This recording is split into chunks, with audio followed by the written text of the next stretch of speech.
Hello বন্ধুরা, তোমরা কেমন আছো? সবাই তোমরা ভালো আছো?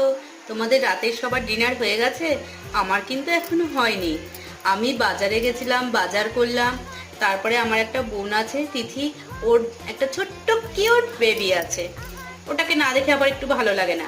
ওর বাড়িতে একটু গেলাম, গল্প গুজব করতে করতে দেরি হয়ে গেল। কালকেও ঠিক সেম হয়েছে।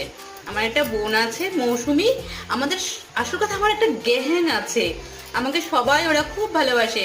রিম্পা, মৌসুমি, তিথি, প্রিয়া। প্রিয়া অবশ্য এখানে থাকে না, ও নিজের কাজের সূত্রে ওরা বাইরে থাকে। মাঝে মধ্যে ওরা আসে, তা দেখা হয়, তখন খুব মজা হয়। তো প্রিয়া থাকে না, আর তিথি, মৌসুমি, রিম্পা এগুলো থাকে।